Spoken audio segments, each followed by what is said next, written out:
अरे जी ये मोबाइल। नमस्कार जनता, स्वागत आपका। मैं हूं योगेंद्र, आप देख रहे हैं खास खबर।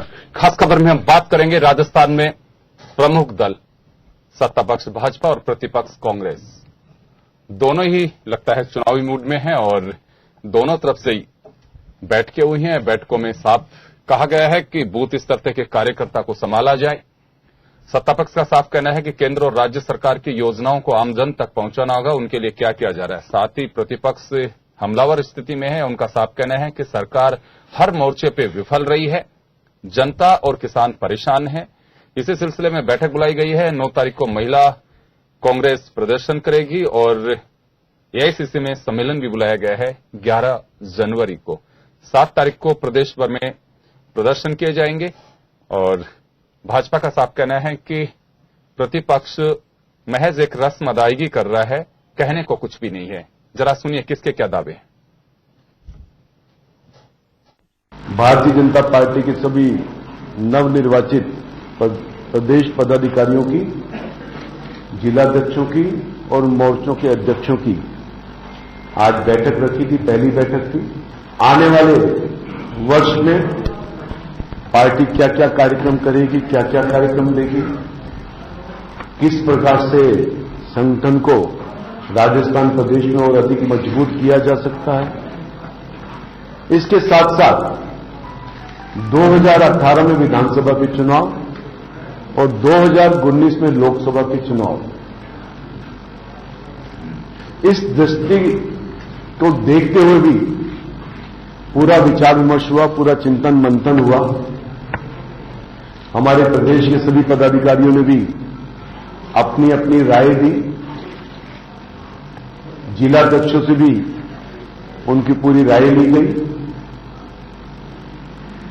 कुल मिलाकर के राजस्थान प्रदेश में भारतीय जनता पार्टी किस प्रकार से मजबूती के साथ खड़ी रहे, उस दिशा में आज चिंतन मंथन हुआ।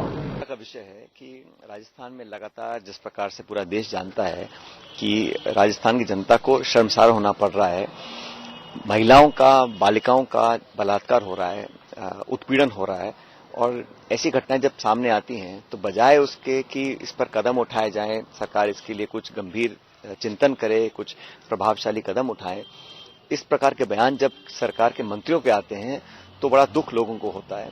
और मैं न सिर्फ कांग्रेस पार्टी की तरफ से लेकिन प्रदेश की जनता की तरफ से अधिवेशन में राष्ट्रीय अध्यक्ष बनना चाहिए राहुल गांधी? नहीं, इस वक्त तो एजेंडा ये साफ है कि केवल जनवेदना को लेकर किस तरह से कांग्रेस के कार्यकर्ता, किस तरह के नेता हम लोगों को राहत जल्द से जल्द देने के लिए कौन सा रास्ता अपनाना चाहिए, किस तरह के आंदोलन करना चाहिए, उसी पर चर्चा होगी। अब रहने दीजिए प्लीज, हमारे मीटिंग चलिए। तो चलिए, बीजेपी हो चाहे कांग्रेस हो, आधार जनता ही है। एक अपनी उपलब्धियों को जनता तक पहुंचाएगी तो दूसरी जनता की वेदना को दूर करने के लिए सरकार की आंख खोलने और उनके कानों तक ये बात पहुंचाने की कवायद कर रही है। चलिए हम शुरू करते हैं। हमारे साथ कांग्रेस के विधायक, माफ करिएगा, भाजपा विधायक और जनरल सेक्रेटरी अभिषेक मटोरिया जी हमारे साथ में हैं। कांग्रेस के नेता नगेंद्र सिंह शेखावत हमारे साथ में। आपका स्वागत है। अभिषेक जी, मैं आपसे जानना चाहूंगा कि आप के सामने चुनौती है, जो सबसे बड़ी बात तो यही है कि जो मैंडेट जनता ने दिया था 2013 के अंदर, उसे बनाए रखना। साथ ही पन्नामी जी कह रहे हैं कि 2018 और 19 हमारे सामने है। चुनौती किस तरह की चुनौती मानते हैं इसमें? देखिए, जो भारी बहुमत हमारी पार्टी को, भारतीय जनता पार्टी को 3 साल पहले आम चुनाव में, राजस्थान विधानसभा चुनाव में मिला था, वो लगभग 80% से ऊपर था। 163 सीटें हमें मिली थी और जो जीत का मार्जिन था, मैं आपको बताना चाहूंगा, वो भी एक बहुत बड़े अंतराल में था। तो निश्चित रूप से हम ये बात मानते हैं कि एक बहुत बड़ा मैंडेट मिला था।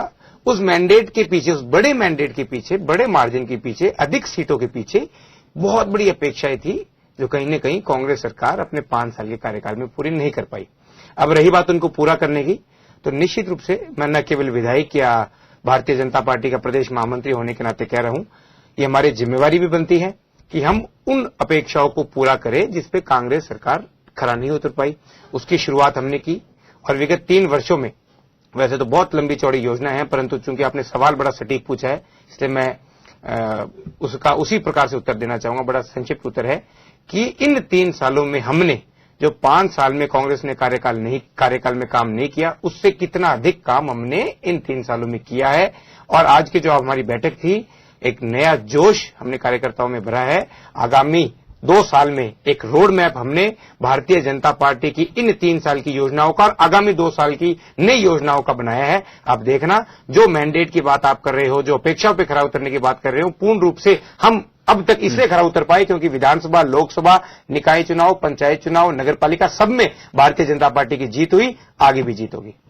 चलिए नगेंद्र जी, ऐसा क्या हुआ कि जनता की वेदना है उसे आप उठाना चाह रहे हैं, सरकार के कानों तक बातें पहुंचा रहे हैं? सचिन पायलट, गुरदास कामत कह रहे हैं कि जनता बड़ी परेशान है, किसान मजदूर दुखी हैं, हम उनकी आवाज बनेंगे।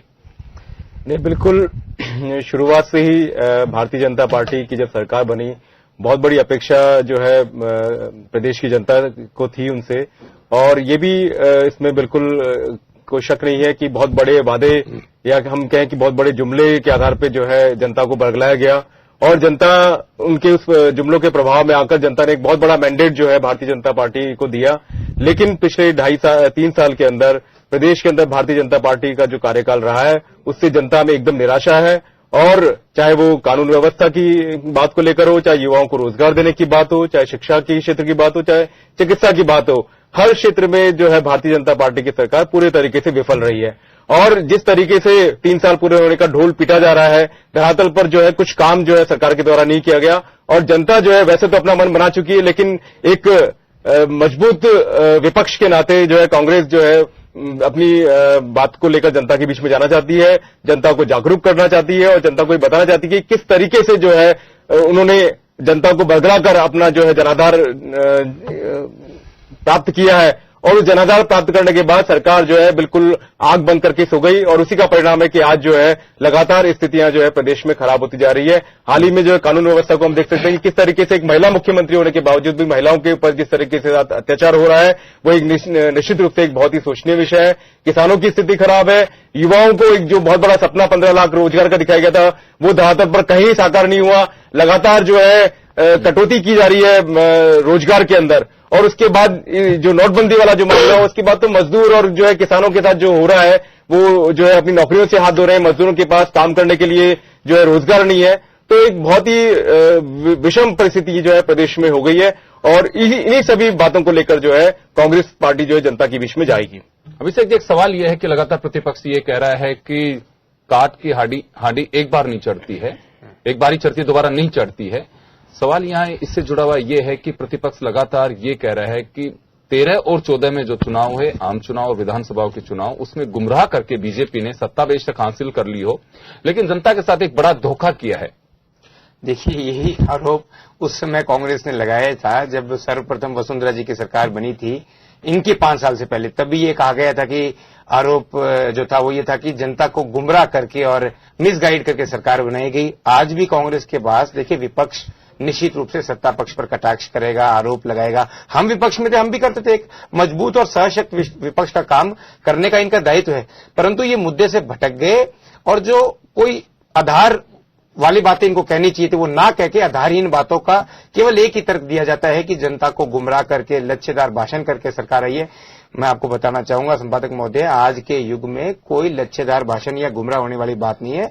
अगर जनता ने हमें मैंडेट दिया है तो वो इसलिए दिया क्योंकि ये विफल रहे थे, और अगर आज हम विफल रहते हैं तो ये बात कह सकते हैं, परंतु ये इसलिए ये बात नहीं कह सकते क्योंकि विगत 3 सालों में जो हमने काम किया है उसका परिणाम है। अब देखिए कौन सा ऐसा चुनाव है जो हमारे हैं, भारी बहुमत से जीते। जो विधानसभा के उपचुनाव हुए उसमें आप 3 सीटें हार गए थे, आप 4 में से 3 सीटें आप हार गए। नगेंद्र जी, आपके पास में आऊंगा जी, अपनी बात पूरी करिए आप। हाँ, तो विगत 3 वर्षों में जो जितने भी चुनाव हुए हैं, एक आध को छोड़ के, चलो हम उपचुनाव हार गए होंगे, मैं नहीं कहता, लोकल समीकरण अलग होते हैं, कोई बात नहीं। उसके अलावा क्या आप निकाय चुनाव को नकार देंगे, पंचायत चुनाव को नकार देंगे, प्रमुखों को, प्रधान को नकार देंगे, महापौर 7 में से 7 को नकार देंगे, और लोकसभा विधानसभा चुनाव को नकार देंगे? कतई नहीं। 3 साल में ये काम और विश्वास की ताकत है भारतीय जनता पार्टी और हमारी प्रदेश नेतृत्व का, आदरणीय वसुंधरा जी का काम और करिश्मा है कि जिसके बदौलत 3 साल जनता हम पर विश्वास करे बैठी है। अगर ये धोखा होता, छलावा होता, गुमराह करने की बात होती तो हम ये चुनाव कतई नहीं जीतते, और आगे भी 2 साल में हम जनता को गुमराह करने का काम नहीं करेंगे, विकास का एजेंडा लेकर ही जनता के बीच में जाएंगे। चलिए नगेंद्र जी, एक सवाल यहां पे ये है कि कानून व्यवस्था की बात हर बार विपक्ष करता है। अभी अभिषेक जी ने ये बात कही भी है कि जब विपक्ष में हम भी होते थे तो कुछ मुद्दों को इस तरह से ढूंढते थे। एक सत्ता पक्ष लगातार कहता है कि सकारात्मक मुद्दे नहीं उठाए जा रहे हैं। वो कौन से सकारात्मक मुद्दे? मैं आपसे पहले एक बार मैं जरा जानना चाहूंगा अभिषेक मटोरिया साहब से कि आप भी जरा मार्गदर्शन करिए प्रतिपक्ष का कि ऐसे कौन से सकारात्मक मुद्दे हैं जो प्रतिपक्ष को उठाने चाहिए, क्योंकि आप भी दोनों का स्वाद चख चुके हैं। देखिए, मुख्य रूप से अगर ये राजस्थान सरकार का विपक्ष की अगर अच्छी भूमिका निभाना चाहते हैं तो नंबर 1 तो इनके प्रतिपक्ष के नेता को हाउस के फ्लोर पर आंकड़ों के साथ, तथ्यों के साथ वो बातें रखनी चाहिए। मूल रूप से बिजली, पानी, शिक्षा और चिकित्सा संबंधी विद फैक्ट्स कि सरकार की यहां या कमी रही है, हम उसको सुधार करेंगे, परंतु वो आंकड़े इनके पास इसलिए नहीं है क्योंकि हमने इनको कमी नहीं दी। नंबर दो सबसे बड़ी बात जो आपने पूछी उसका मैं जवाब देता हूं। जो व्यक्ति प्रदेश का 10 साल तक मुख्यमंत्री रहा, 5 साल पहले रहे, उसके बाद फिर रहे गहलोत साहब, उन्होंने 3 साल में शायद ही, जहां तक मुझे ध्यान में, कोई 2-4 शब्द कहे हो या 1-2 बार बोले हो तो मुझे नहीं पता, अदरवाइज कभी नहीं बोले। एक सशक्त मजबूत विपक्ष में एक मुख्यमंत्री के जो पद का व्यक्ति है उसको बहुत नॉलेज होती है, बहुत ज्ञान होता है, उसने एक स्टेट चलाया है, उनको वो बातें कहनी चाहिए थी on the floor of the house, लेकिन वो इसलिए नहीं कह पाए क्योंकि सत्ता पक्ष ने ऐसा कुछ उनके पास कहने के लिए नहीं छोड़ा। अब ये कहेंगे नहीं, अब गहलोत साहब बोलेंगे नहीं, तो इसका एक बहुत बड़ा कारण ये था। इसके विपरीत जो आप मुझसे पूछ रहे हो, माननीय वसुंधरा जी ने जब 5 साल विपक्ष में थे तो ये जो सारी बातें बिजली, पानी, शिक्षा, चिकित्सा, सड़क की थी, ये विद फैक्ट्स रखी थी, कंपैरिजन किया था। हमने 5 साल में क्या किया, आपने 5 साल में क्या किया। हमारा अगर कार्यकाल बेहतर था तो लोगों ने हमें चुन लिया, अगर आपका कार्यकाल बेहतर था तो क्यों नहीं आपके मुख्यमंत्री फ्लोर ऑफ द हाउस में ये बातें कहें। लेकिन वो 3 शब्द भी नहीं बोलते और आगे भी नहीं बोलेंगे। चलिए, तो नगेंद्र जी, सबसे बड़ी बात यही है कि सत्ता पक्ष की ओर से जब ये बात कही जाती है तो घेरा इसी नाते जाता है कि पूर्व मुख्यमंत्री जी का मालूम नहीं रहता है कि वो कब हाउस में जाते हैं और कब चले जाते हैं। कोई ऐसा सकारात्मक पहल की नहीं है। और अभी आपने सुना भी अभिषेक मटोरिया जो कह रहे हैं। दूसरा एक मेरा सवाल यह है कि लगातार कानून व्यवस्था, महिला उत्पीड़न, इनको आधार बनाया जाता है। प्रतिपक्ष में जब ये लोग थे तब भी यही स्थिति थी। किसी थाने में रेप का केस हुआ, किसी कांस्टेबल के साथ में उसका मर्डर कर दिया गया, कोटा संवाहक का एक मामला था, उसके बाद में उसे एक बड़ा इश्यू बनाया गया।